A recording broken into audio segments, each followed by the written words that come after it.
called a wax museum because they pretend to be a wax figure and you press the button and they come alive and they share their interesting stories. Jason came to peruse the wax museum with me. That's right. It's gonna be good. Check it out. No, Mom. No, don't do it.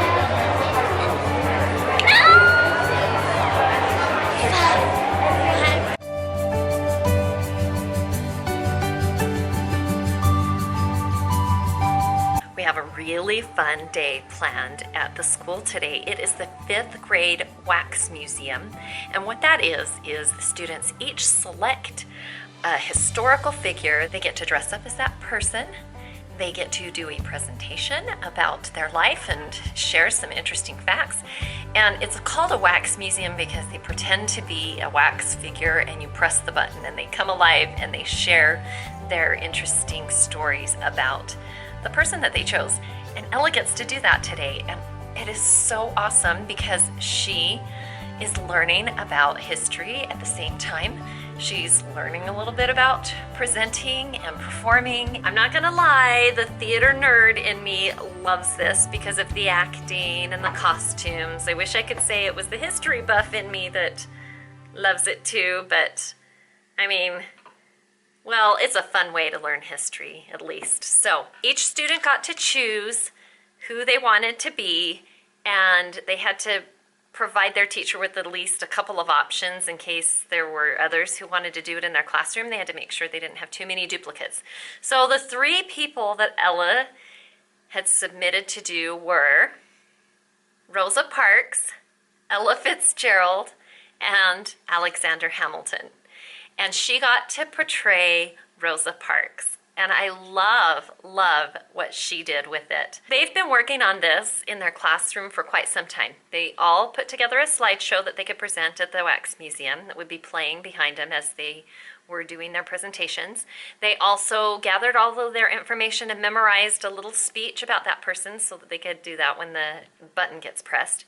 And they had to gather artifacts. For her artifacts, Ella chose a bus, because that's where it all began for Rosa Parks, a photograph image of her booking number when she was arrested, a book about Rosa Parks, and a hat. We had these wonderful hats that belonged to my Grandma T, and the reason we pulled the hats out was because they are actually from that time era.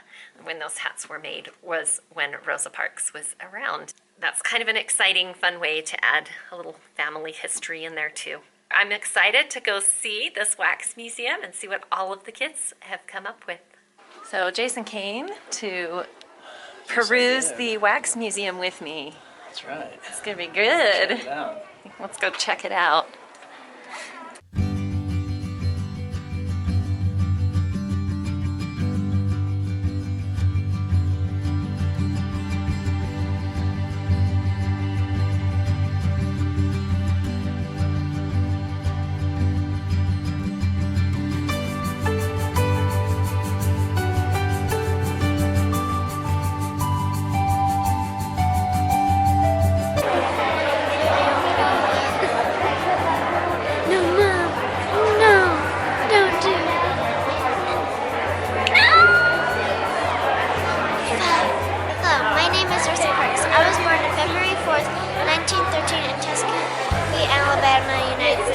Most people know me because of my big bus incident. On December 1st, 1955, I just sat down when the bus driver demanded I move. I refused. I was then arrested. A boycott started because people decided they would not take the bus. This lasted 381 days. People then changed the rule because the buses were losing money. I died of natural causes on October 24th, 2005. Nicely done. Okay, you guys, that was awesome. I loved all of the variety of historical figures that the kids chose. I mean, it was a huge range from entertainers to athletes to civil rights advocates, all sorts of characters. And they did such a great job. Lots of founding fathers. We had a whole revolutionary army, it seemed like. Some of my favorites were Bob Ross, because I grew up watching Bob Ross on Saturday mornings, and the kids did a really good job that portrayed Bob Ross. There was Fred Rogers, that one was a really good one. Albert Einstein, Bill Gates, Shaquille O'Neal, Jackie Robinson, Alexander Hamilton, Benjamin Franklin, George Washington, Sally Ride, Annie Oakley. Another favorite of mine was Freddie Mercury. That one was awesome. And of course, Rosa Parks. Something that was really great about this was the kids didn't have any sort of restrictions or anything. I loved that they didn't care if it was someone of a different gender, of a different race. Like, they just really got to pick a historical figure that they admired and wanted to learn about, and it was amazing. And something that Ella had on one of her slides at the very end was, without Rosa Parks, this world would be broken.